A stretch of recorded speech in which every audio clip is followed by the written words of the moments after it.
kita sedang ada di unit pertambangan bauksit Kalimantan Barat.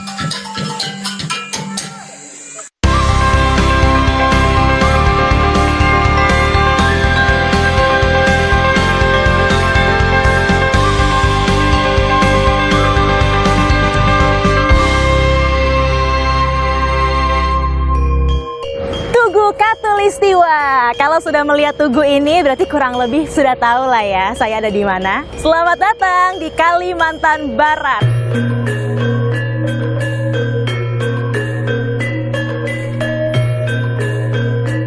Dalam perjalanan kali ini saya akan mengunjungi sebuah daerah yang namanya adalah Tayan, melihat potensi tambangnya, suku budaya, serta potensi wisatanya. Mari ikuti saya, Patricia Rani, berkelana.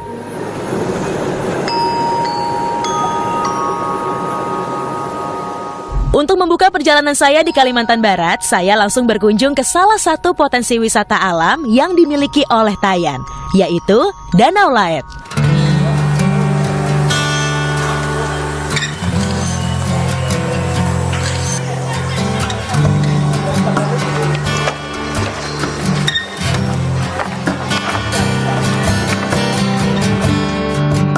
Adit Katalino Bacuramin Kasaurga Basengat Kajubata. Halo, selamat atak di Danau Laet, Desa Subah, Kecamatan Tayan Hilir. Ini merupakan salah satu danau yang ada di Tayan. Luas sekali, 800 hektar, dan sejak tahun 2018 sudah menjadi mitra binaan dari Antam. Hari ini saya mau eksplor danau indah yang ada di belakang saya.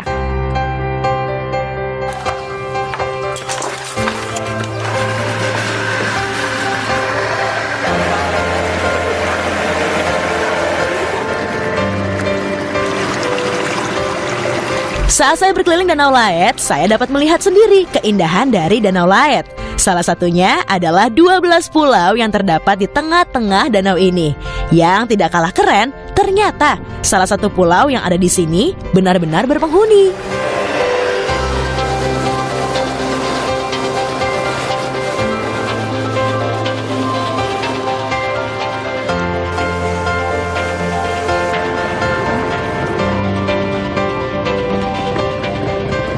Ini dia persis di samping saya adalah Kampung Otong. Dulu sebelum ada jalan darat yang layak, masyarakat di sini benar-benar mengandalkan kapal ini menjadi salah satu transportasi utama mereka. Nah, saat ini di kampung tersebut kurang lebih ada 42 kepala keluarga yang tinggal. Semoga kapan-kapan saya bisa mampir ya.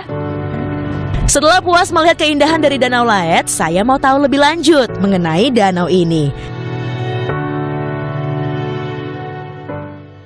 Saya bertemu dengan Bapak Anselmus Effendi untuk menjelaskan lebih dalam lagi mengenai Danau Laet.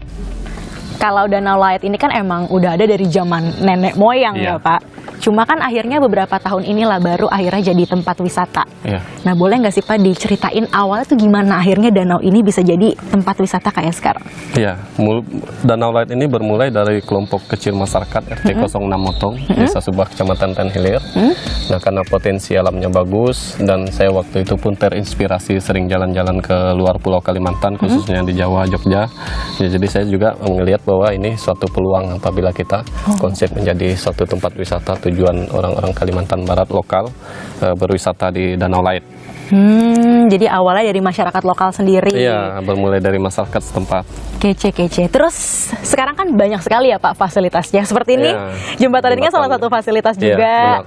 Terus sudah ada perahu-perahu juga. Nah, perannya Antam sendiri dalam berkontribusi atas semua ini tuh apa Pak? Kalau Antam yang berkontribusi dengan kami Pokdarwis Wisata Alam Danau Laet ini, mereka sifatnya mitra binaan.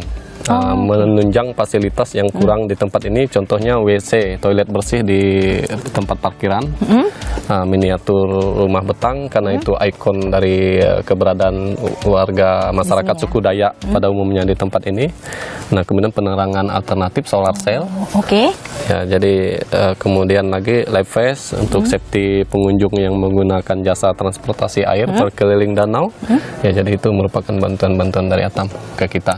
Nanti ke depannya Pak, impiannya Danau Light tuh mau dijadikan seperti apa lagi tambahannya? Ya, impian kami masyarakat setempat supaya Danau Light lebih berkembang, lebih maju dan terdepan daripada yang sudah ada ini, karena peran serta pemerintah juga kami harapkan khususnya di bendungan.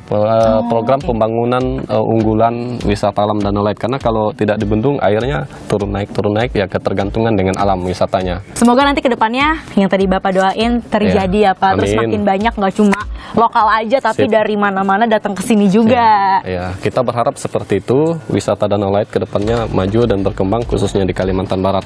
Bahkan umumnya mungkin ya mampu berdaya saing nasional secara nasional. Amin, doain bareng-bareng ya. Oke. Setelah mengunjungi Danau Light, saya melanjutkan perjalanan ke salah satu situs budaya yang dilestarikan oleh Tayan, yaitu Keraton Tayan.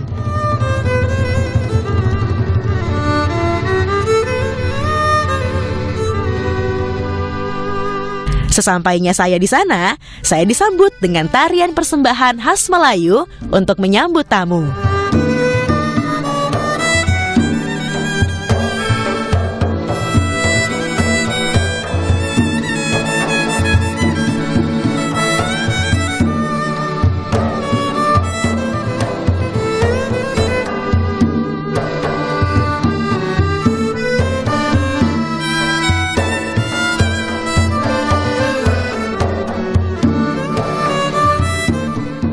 Selamat datang di Keraton Tayan. Saat ini ada 11 kerajaan yang tersebar di seluruh Kalimantan Barat. Salah satunya tempat saya berada saat ini yaitu di Desa Pedalaman, Kecamatan Tayan Ilir, Kabupaten Sanggau, Kalimantan Barat, Kerajaan Tayan yang memiliki sejarah yang sangat panjang sekali. Sekarang saya ingin bertemu dengan Yang Mulia Raja dan juga Yang Mulia Ratu untuk mengulik kembali sejarah panjang kerajaan ini.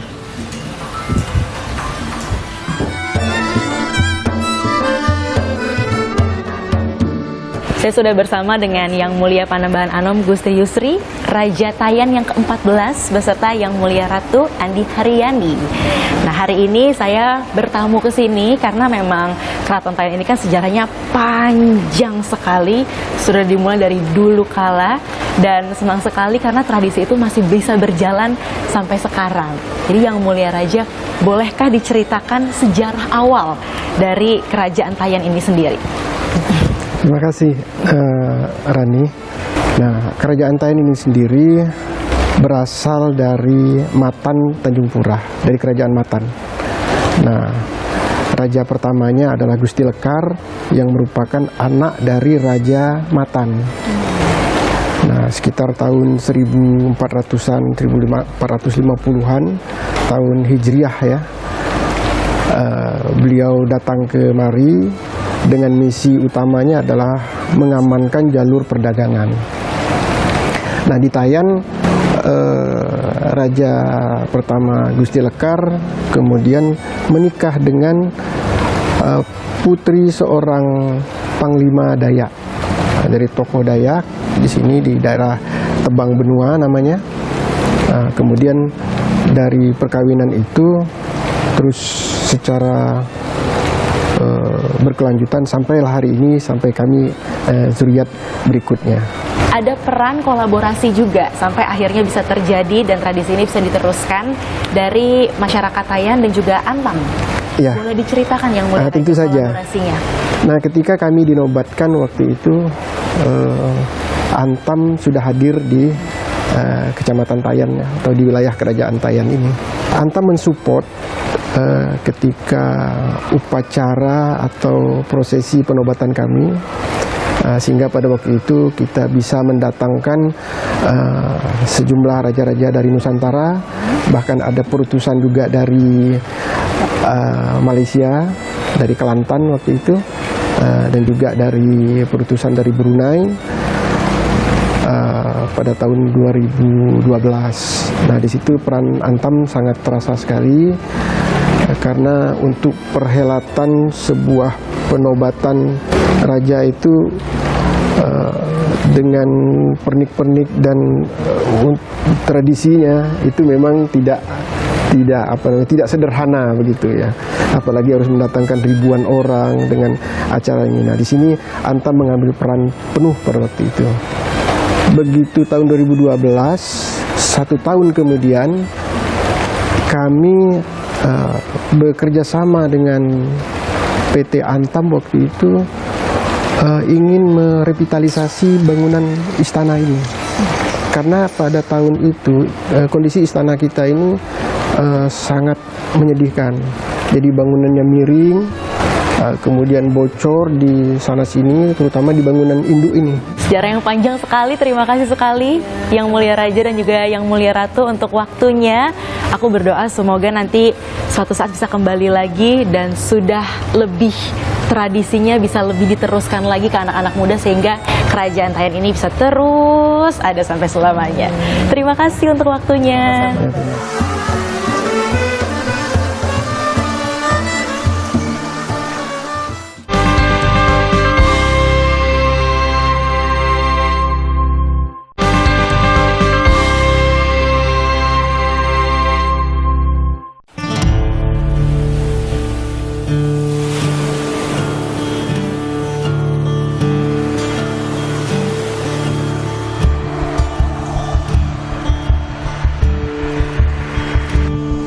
Setelah mengunjungi Danau Laet dan Keraton Tayan, kini saya akan melihat kegiatan pertambangan bauksit Antam di Tayan. Di sana, saya akan bertemu dengan Pak Anas yang akan menjelaskan lebih lanjut mengenai pertambangan bauksit.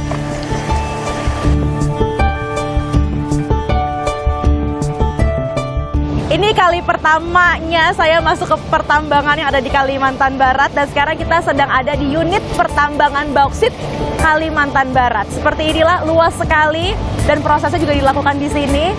Sekarang saya sudah sama Bapak Anas sebagai General Manager. Sebelum jauh nanya soal proses tambangnya, saya mau tanya dulu Pak. Saya tuh baru dengar bauksit pas mau ke sini. Boleh nggak sih Pak dijelasin bauksit itu apa sih? Iya, bauksit itu adalah bahan baku yang kalau diolah nanti bisa jadi aluminium, alumina, ya penambangannya seperti ini. Oh, jadi dia adalah bahan dasarnya. Bahan dasarnya. Sebelum menjadi alumina dan aluminium. Betul. Ya. Kalau proses penambangannya Pak seperti apa?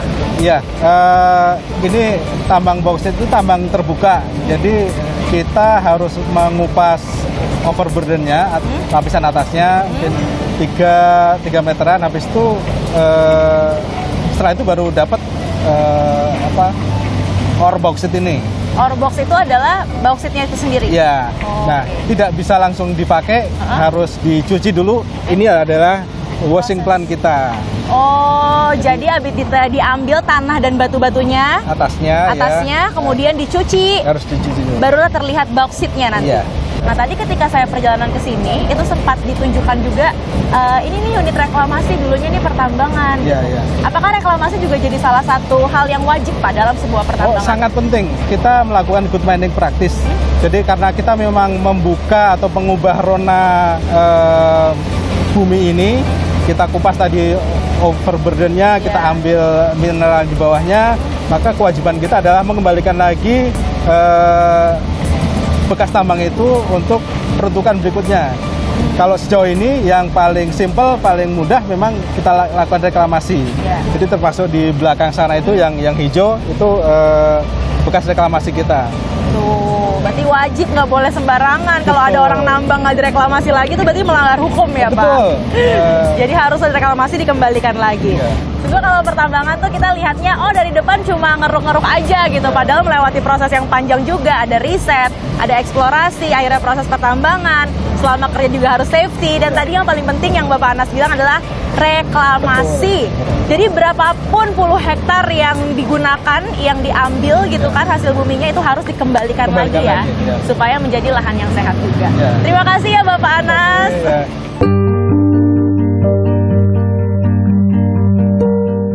Setelah melihat proses pertambangan bauksit, saya melanjutkan perjalanan ke anak perusahaan dari Antam, yaitu ICA atau Indonesia Chemical Alumina, di mana bauksit yang sudah ditambang akan diolah lagi di sini.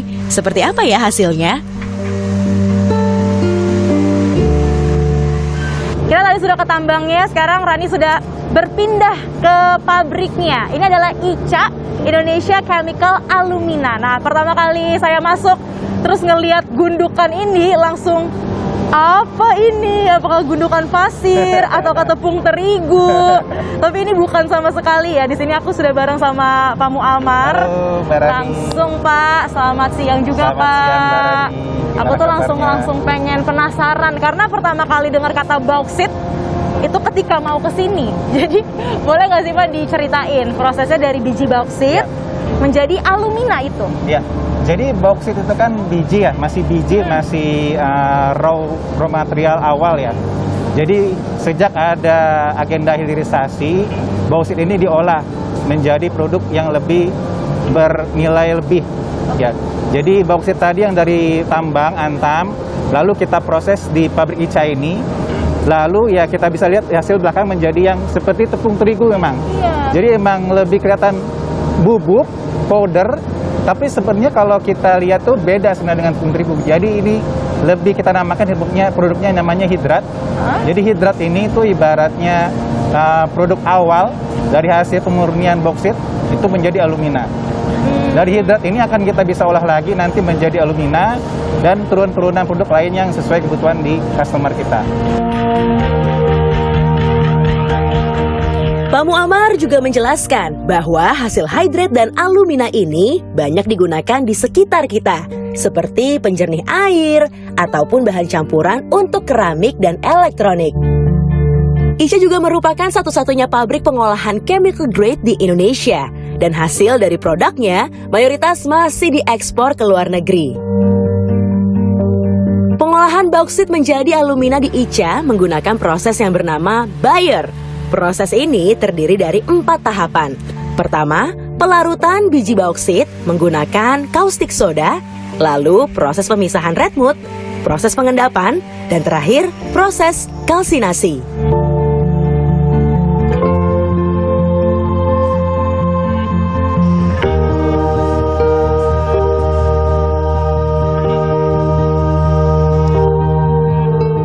Inilah gudang penyimpanan setelah melewati proses yang panjang sekali ya Pak. Panas ya. Panas, panjang, tapi kita bermuara di sini. Di sini tuh udah ada 2 kalau dilihat di belakang itu disebutnya apa bag Pak? Jumbo bag. Jumbo bag. Jumbo bag. Terus di sebelah-sebelahnya ada yang udah kayak sak-sak semen Iya, gitu ya. paper bag kita bilangnya. Paper bag. Jadi di sini sudah terbagi menjadi 2. Ada yang alumina, ada yang hidrat. Hidrat, betul. Terima kasih banget ya, Ya, Pak. iya. Sudah Sama-sama, boleh Mbak Rani. diintip melihat sedikit-sedikit main ke ICA. Tapi aku berdoa semoga nanti ke depannya industri di Indonesia semakin masif lagi, mulai bikin teknologi yang lebih lagi. Amin. Jadi tadinya yang 30% domestik, Naik 70% jadi. ekspor bisa jadi 50-50 lah ya, Pak ya. Betul, karena nilai tambah buat kita juga. Bener banget. Terima kasih. Semoga bermanfaat ya nih perjalanan kita dari tambang ke ICA juga.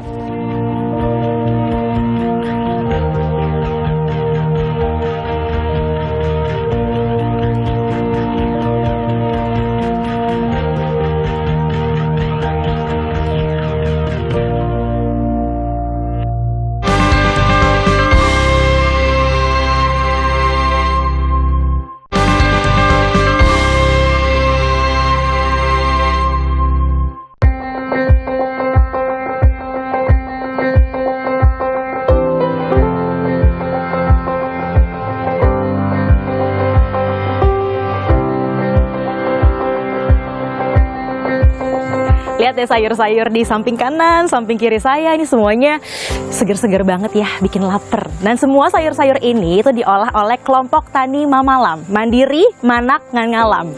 Jadi artinya adalah mandiri bersama dengan alam. Selain ada sayur hidroponik, terus abis itu nanti juga saya akan lihat ada buah-buahan yang ditanam sendiri. Dan kelompok tani ini tuh semuanya dibina oleh Antam.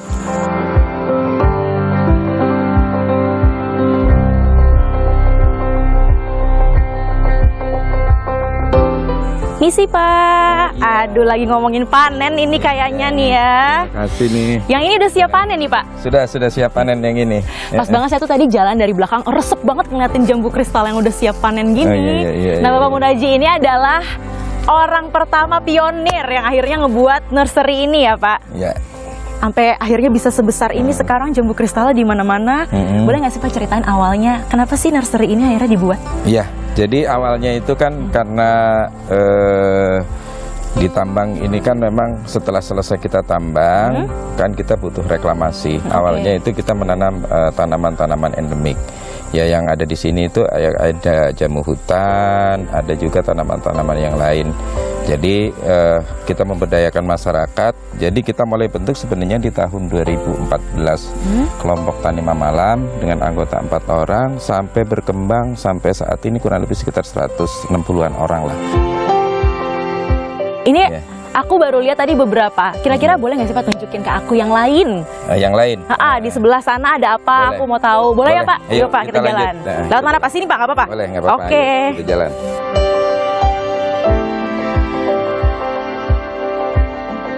Selain jambu kristal, petani Mamalam ini juga melakukan penanaman sayur organik dengan metode hidroponik, budidaya ikan air tawar, serta peternakan sapi yang kotorannya digunakan untuk pupuk oleh kelompok tani Mamalam.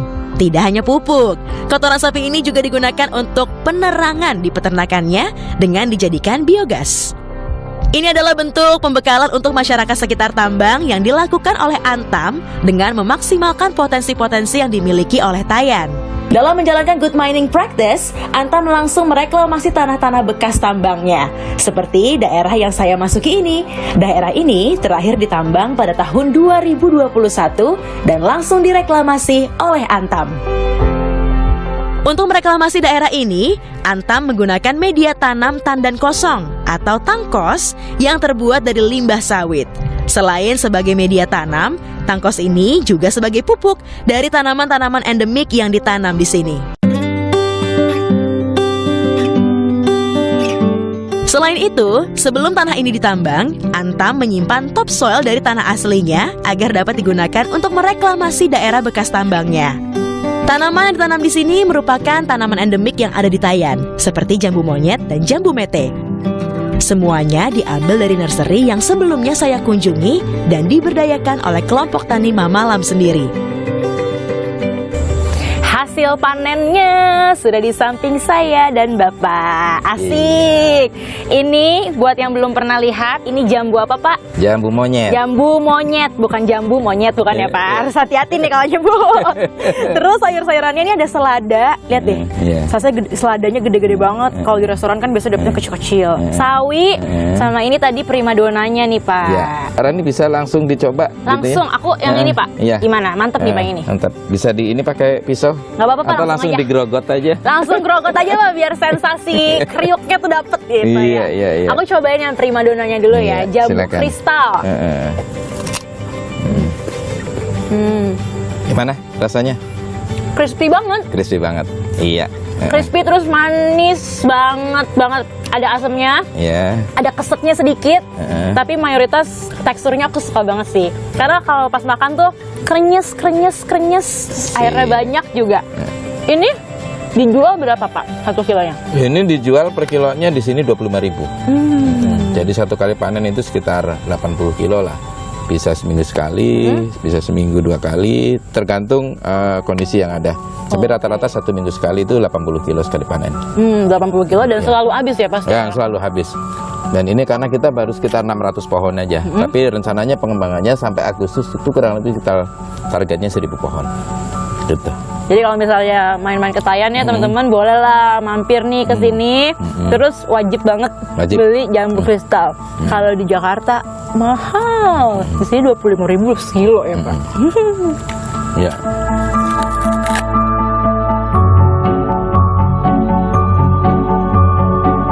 Setelah melihat proses reklamasi Antam, saya melanjutkan perjalanan ke salah satu tempat pelestarian budaya, yaitu Rumah Betang. Rumah Betang sendiri adalah rumah khas suku Dayak yang terus dilestarikan oleh Tayan.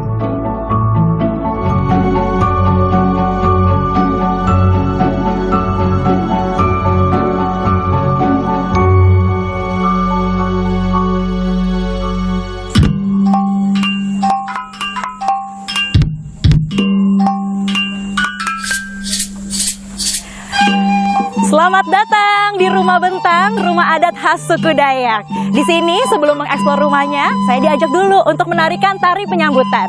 Tari untuk menyambut para tamu.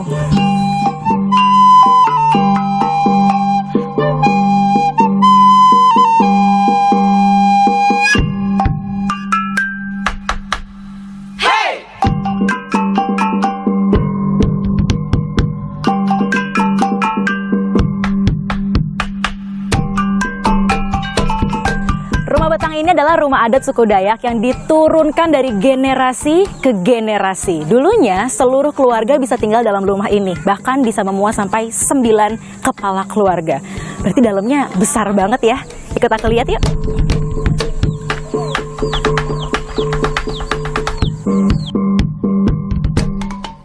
Dapat dilihat, di dalam rumah betang ini terdapat beberapa bagian yang mempunyai fungsinya masing-masing, seperti tempat berkumpul dan tempat untuk tinggal. Bahan-bahan yang digunakan di dalam rumah betang juga banyak menggunakan bahan dari alam, seperti akar-akaran untuk mengikat bagian dari rumah betang ini. Di dalam rumah betang ini terdapat ornamen-ornamen yang merupakan identitas dari masyarakat Dayak. Semoga situs budaya seperti rumah betang ini terus dapat dilestarikan oleh masyarakat.